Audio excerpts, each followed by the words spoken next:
مرزا محمد علی engineer صاحب ہیں، یہ بھی علم دین سے بالکل کورے ہیں۔ ہم ہر لیکچر میں کوئی نہ کوئی مثال پیش کر دیتے ہیں۔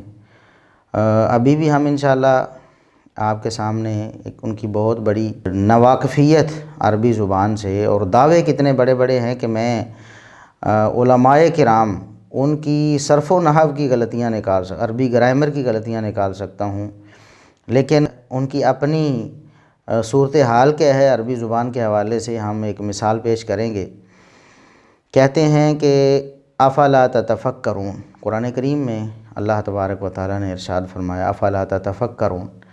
اس کا ترجمہ کرتے ہوئے کہتے ہیں کہ کیا یہ لوگ تفکر نہیں کرتے؟ افلا تتفکرون، کیا یہ لوگ تفکر نہیں کرتے؟ اب ہمارے بچے کو مدرسے میں چلے جائیں جو پہلی کلاس میں ابھی ابتدائی مہینوں میں ہیں، وہ بھی جب گردان یاد کرتے ہیں مضارع کی گردان، یہ مضارع کا صیغہ ہے، تو یہ جمع مذکر مخاطب، جمع مذکر حاضر کا صیغہ ہے، جمع مذکر غائب کا صیغہ نہیں ہے۔ تو ترجمہ افلا تتفکرون کا ترجمہ مرزا صاحب نے کیا کیا یہ لوگ تفکر نہیں کرتے، حالانکہ اس کا سیدھا سیدھا ترجمہ ہر ادنا سے ادنا معرفت رکھنے والے جو عربی سے معرفت رکھتے ہیں انہیں یہ معلوم ہے کہ افلا تتفکرون کا مطلب کیا تم تفکر نہیں کرتے، کیا تم غور و فکر نہیں کرتے؟ لیکن مرزا صاحب اس سے بالکل لا علم ہیں۔ اس کے باوجود ان کا دعویٰ ہے کہ میں علماء جو ہیں شیوخ الحدیث علماء ان کی تقریروں میں صرف و نحو کی غلطیاں نکال کے دے سکتا ہوں۔ زندہ اور مردہ کسی عالم دین کی تقریر مجھے دیں، میں اس کے اندر صرف نحو کی غلطیاں نکالوں گا، میں نکال کے بتاؤں گا، نہ نکال سکوں نا مجھے آگے پکڑ لیں۔ سورہ حشر کی تفسیر پڑھا رہے ہیں مرزا صاحب، میں تو بڑی دفعہ دعوت فکر دے چکا ہوں، وہ ہمارے بھائی معذور ہیں، شاید انہیں اس بات کا علم نہیں، ان تک ہماری بات پہنچ نہیں سکی، انہوں نے ہمیں سنا نہیں۔ اگر وہ ٹھنڈے دل سے تعصب کی پٹی کو اتار کر اگر وہ سن لیں تو یقیناً وہ بھی ہماری بات سے ایگری کریں گے، جس طرح بہت سے لوگ اللہ کے فضل و کرم سے مرزا صاحب کو چھوڑ کر واپس پلٹ کر اہل سنت کے منہج اور مسلک پر گامزن ہو چکے ہیں۔ انہوں نے ہماری باتوں کو ٹھنڈے دل سے سنا ہے، تعصب کی پٹی کو ہٹا کر دیکھا ہے، جانچا ہے، اور انہیں یہ بات بخوبی معلوم ہو گئی ہے کہ مرزا صاحب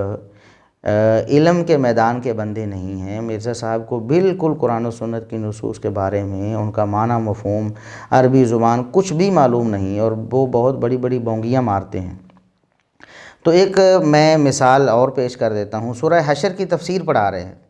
تو وہ لوگ جو تفسیر پڑھتے ہیں انہیں غور کرنا چاہیے کہ کس سے وہ تفسیر پڑھ رہے ہیں۔ قرآن کو سمجھنے کی کوشش ایسے شخص سے کر رہے ہیں جس کو خود قرآن کریم کا عربی سادہ ترجمہ بھی نہیں کرنا آتا، عربی سے اردو میں کنورٹ کرنا ہی نہیں آتا، تو وہ آگے تشریح اور تفسیر کیا کرے گا؟ ظاہر ہے کہ جو اس کے ذہن میں آئے گا وہ پھر اوٹ پٹانگ مارے گا۔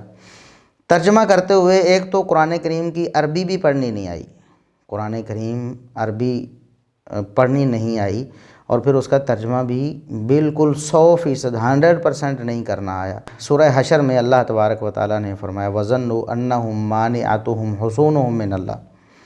پہلا تو اس کا تلفظ آپ سنیے، مرزا صاحب اس کا تلفظ کیا کرتے ہیں،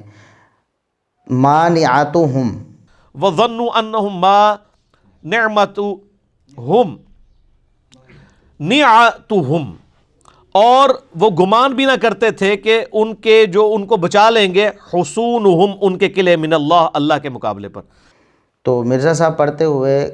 کبھی اس کو ما نعمتہم پڑھتے ہیں، کبھی ما پہ رک کے پھر نعاتہم پڑھتے ہیں، اور وہ یہ سمجھ رہے ہیں 100% کہ ما یہ الگ ہے اور نعاتہم یا نعمتہم نعوذ باللہ یہ الگ ہے، حالانکہ یہ مانعاتہم یہ ایک ہی لفظ ہے، مانعاتن اور آگے ہم ضمیر ہے، مانعاتن لفظ تھا، تو مرزا صاحب نے ما کو الگ بنایا اور کبھی نعمتن پڑھ دیا اور کبھی نعاتہم پڑھ دیا۔ تو یہ مرزا صاحب کی حالت ہے، قرآن کریم کو اوپر دیکھ رہے ہیں، بار بار اس کو پڑھ رہے ہیں لیکن غلط پڑھ رہے ہیں، اور پھر اس کا جب ترجمہ کیا تو انہوں نے سمجھ لیا کہ یہ ماں نافیہ ہے۔ مرزا صاحب اللہ کے لیے ہم آپ سے گزارش کریں گے، آپ قرآن و حدیث کو پڑھ لیں، عربی زبان کو سیکھ لیں، ہم انشاءاللہ آپ کو فری سکھانے کے لیے تیار ہیں، ہم آپ سے 1 روپیہ بھی نہیں لیں گے۔ عربی زبان اگر آپ سیکھنا چاہیں اور امید ہے کہ اگر آپ عربی زبان کو اس کے قواعد سمیت سیکھ لیں تو انشاءاللہ آپ کی بہت سی گمراہیاں ختم ہو سکتی ہیں۔ تو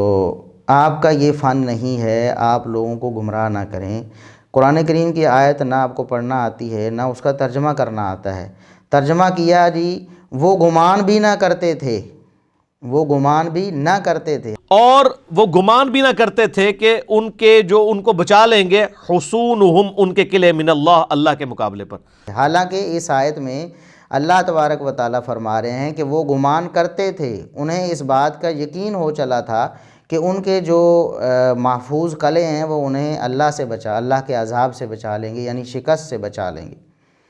تو مرزا صاحب اس کا ترجمہ کیا کرتے ہیں کہ وہ گمان بھی نہیں کرتے تھے، گمان بھی نہ کرتے تھے۔